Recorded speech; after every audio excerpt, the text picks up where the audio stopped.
حضور صلی اللہ علیہ وسلم نے نا فجر کی نماز پڑھائی، فجر کی، اور حضور فجر کی نماز پڑھا کے فرمانے لگے بھئی کسی بندے نے روزہ رکھا ہوا ہے؟ حضرت عمر کہتے ہیں رات کو میرا ارادہ تھا رکھوں، پر سویرے پھر میں نے گرا دیا، نہیں رکھا۔ حضور نے دوسری دفعہ پوچھا بھئی کسی نے روزہ رکھا ہے؟ تو حضرت صدیق اکبر نے ہاتھ کھڑا کیا، عرض کی یا رسول اللہ میں نے رکھا ہوا ہے۔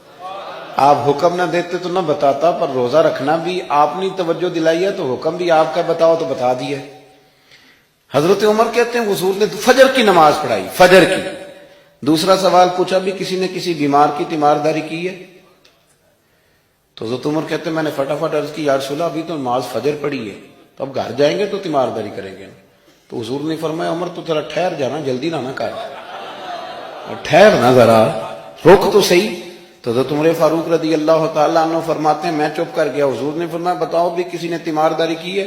تو صدیق اکبر نے ہاتھ کھڑا کیا، عرض کی یا رسول اللہ عبد الرحمن بن عوف رضی اللہ تعالیٰ عنہ 2-3 دن سے نماز پڑھنے نہیں آ رہے تھے، رات میں نے پتہ کرایا تو پتہ چلا بیمار ہیں، اور حضور مجھے یہ بھی پتہ ہے وہ میرا یار ہے، مجھے پتہ ہے رات کو جلدی سوتا ہے پر تہجد میں ضرور اٹھتا ہے۔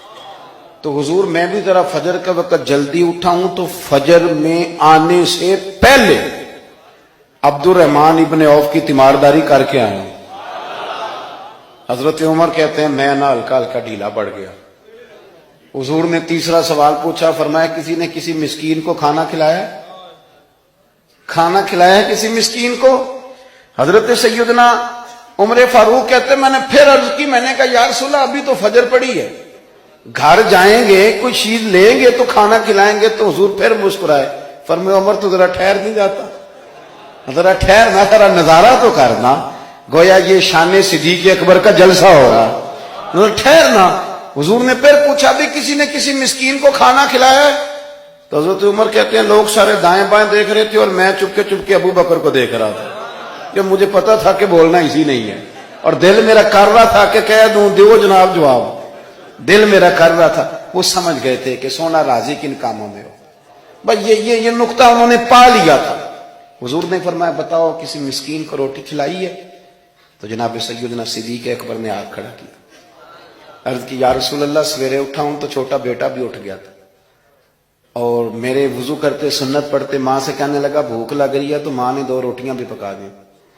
تو حضور ایک اس نے کھائی، دوسری اس کے ہاتھ میں تھی۔ جب ہم نکلے ہیں نا گھر سے تو دروازے پہ ایک فقیر کھڑا تھا، مسکین کھڑا تھا، کہہ رہا تھا رات سے بھوکا ہوں، کوئی دروازہ کھلنے کا انتظار کر رہا تھا، ابو بکر سب سے پہلے تیرا ہی کھلا ہے۔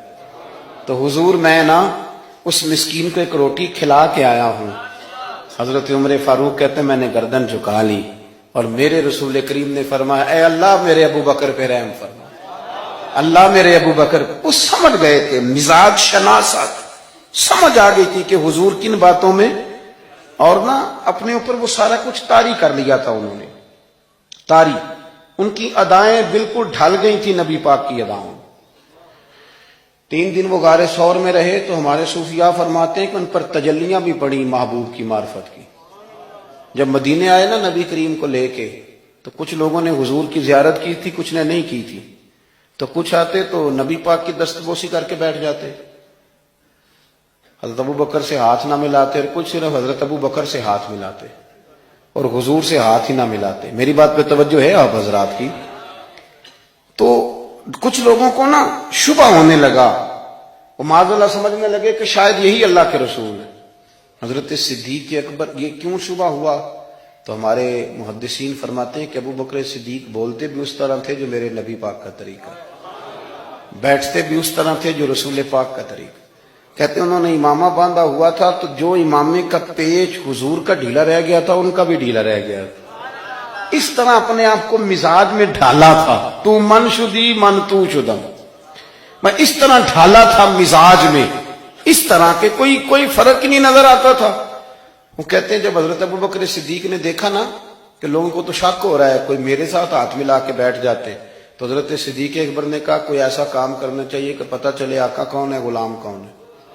اٹھے، کندھوں پہ چادر تھی، وہ اتار کے نا تو حضور پہ سایہ کر دیا، لوگوں کو پتہ چل گیا کہ سایہ کرنے والا کوئی غلام ہے، اور جس پر سایہ کیا جا رہا ہے وہ آقا ہے۔ کیا خوبصورت نقطہ لکھا ہے مفسرین نے شارحین فرماتے ہیں تھوڑی دیر کے لیے، تھوڑی دیر کے لیے، تھوڑی دیر کے لیے حضرت ابوبکر صدیق نے حضور کے سر انور پر اپنی چادر کا سایہ کیا تھا۔ اللہ کے رسول نے احسان کا بدلہ یہ دیا، نیکی کا بدلہ یہ دیا کہ قیامت تک ان کی قبر پر اپنے گنبد کا سایہ فرما دیا، قیامت تک گنبد کا سایہ کر دیا۔